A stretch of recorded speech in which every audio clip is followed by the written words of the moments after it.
What to do when you are bored at home with your significant other. This may work with a good friend as well.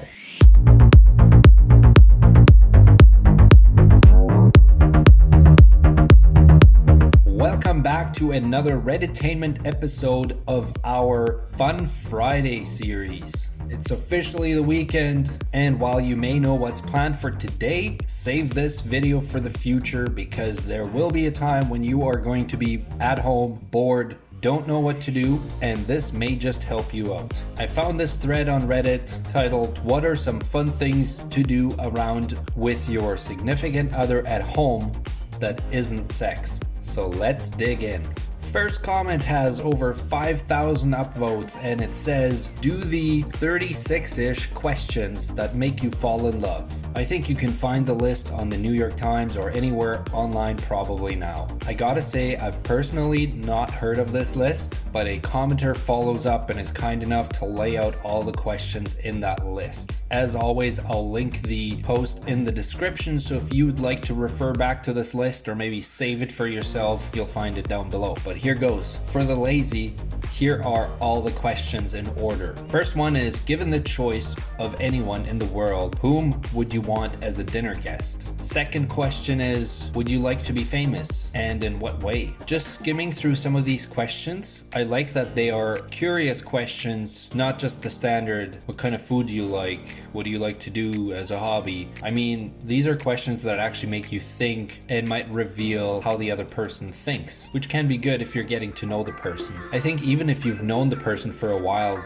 there are some really good questions in here that could strengthen your relationship or maybe just find out more about each other. I think this could be a fun game to play and kill some time if you have absolutely nothing to do. I'm not going to read through the whole list because there are 36 of them, but I do like where this is going. Someone else says, last night before bed, we made shadow puppets on the ceiling using a phone flashlight and our hands. She giggled at all of my dumb attempts. My awful duck puppet led her to do a spot-on Donald Duck impression that I've never heard her do before. Made me laugh hard. Honestly, as silly as this sounds, sometimes those silly memories are one of the best ones that will stay with you. I think things like that have to come naturally. I mean, you're not gonna plan to do a shadow puppet show on the ceiling. I mean, maybe you do you, but being silly with each other can oftentimes really be fun and definitely strengthen your relationship, because in a way you're showing that you can be vulnerable with the other person and not be afraid to hold back. Someone else suggests learn a new recipe together. Just got a new pasta maker and we're gonna learn to make pasta, lasagna plates, and noodles from scratch. A little music in the background and voila, you learn a new skill together, which you also get to eat. This is actually a great idea. If you're like me, I love food, and this would actually be fun. I mean, you cook together and you look forward to a great meal. Someone has a list of 7 items here. First one on the list is general cleaning of the house. This seems odd, but cleaning the house with your significant other with music in the background can be oddly fun. Once you're done, seeing how clean and organized the house, and you'll feel that sense of camaraderie with your significant other for tackling such a big, tedious job together. I guess depending on the day you're having and depending the mood you're in, I mean, if you're both at work all day and you come home, that's probably not the most fun activity you're looking forward to, but I have to give this person points because doing something together, even if it is considered a chore, can be fun at times. Item 2 on this person's list is work out. Home workout routines are fun to do together and you can challenge and make fun of each other. I have personally done that before, where my girlfriend used to watch these YouTube videos and do this workout routine and asked me to join in, or a yoga session. It did put me to shame, realizing how out of shape I am, but it was fun overall. Item 3 is puzzles. When you don't feel like moving too much, try working on some puzzles. This person lists video games, videoke, especially while drinking. Careful not to annoy the neighbors. Learn a new hobby together, a musical instrument, art, digital art, woodworking, cooking. Learn a new language together. I think those are items that will require a bigger time commitment than just a one-night activity, but those are some great ideas. Video games can definitely be a fun time, especially if you visit some of the classics. If you have an an old console, like an old Nintendo for example. Make it a night, go through some old games, have fun with it, get some snacks, and game together. Someone says, my girlfriend and I have a movie list. The idea is this: I have a list of movies I love that she hasn't seen, and she has one of movies I haven't seen. We take turns showing each other a movie. This is not a bad idea because on their own they may never want to see that movie just based on their interests, but if you watch it together, it could turn out to be a movie that the other person really loves. Another person says, I'm a little late, but my wife and I, since we got married, will play cards together. The loser of each round has to pick up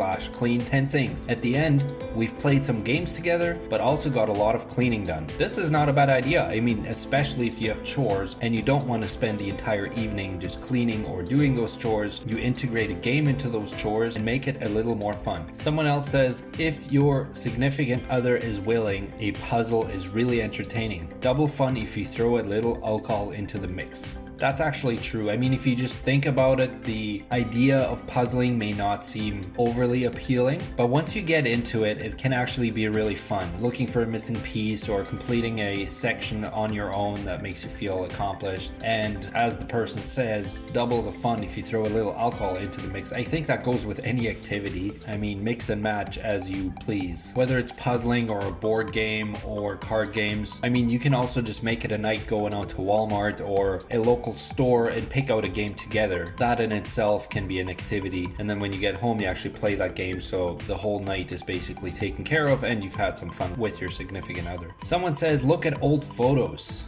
Ones from back when you first met can be fun, but even better are embarrassing baby photos and the like. I have to add, even better is if you have actual photo albums with printed out pictures instead of just scrolling through them on a screen or on the computer. This can actually be a lot of fun, especially if you haven't seen those before. Here's a good idea. How about working on a project together? Build something, paint a room, plant some flowers and pots, teach yourselves to crochet or knit, then spend the time together talking while your hands are busy, aka do stuff that doesn't involve a screen, especially if you are feeling like you and your partner are drifting apart. Alternately, outside of the house, go for a walk, hike, or bike ride. It doesn't have to be long or strenuous, just time together when you share an experience. This is actually a really great idea. I remember when we took on the project to renovate one of the rooms in our house, and my girlfriend had a significant input as to what the colors will be and how she wanted to design it, and we had a lot of fun together. If you want to wake up the child within you, here's a suggestion that says hide and seek. Hiding as an adult is simultaneously easier and more difficult because you're way more creative about where you hide, but also twice as tall as you were the last time you probably played. Not gonna lie, I have done this as an adult and it was actually incredibly fun. Alright, last one on the list here. This person says, last night it snowed, so we made a snowman. Again, one of those ideas that you think is just for kids, but honestly, just go out, do it. You'll have fun, let loose a little bit. Real life will catch up with you soon enough, so let out your inner child and have some fun. Person continues and says, also recently our phone service was turned off, so we made a blanket fort in our living room. Lit a bunch of candles, cooked bacon, egg, and cheese sandwiches together, and played Mario Party and board games. He also likes to show me his PC games, and I try to teach him to crochet, and we play with the cat. All in all, some good ideas. The main point is get out of your comfort zone, try something new, and more likely than not, it's better than just sitting there being bored, not knowing what to do, and ending up binging something on Netflix that you've seen 100 times. Try something new, and I'm sure you won't regret it. But that is it for today. If you found any of those helpful, maybe I helped plan your night tonight. If I did, I'm glad I could help. But if you did find any of those helpful, comment down below. Let me know which activities you would like to try out. And if you have any other suggestions that I didn't mention, please leave a comment down below and let us know. Thanks for watching, and we'll see you in the next video.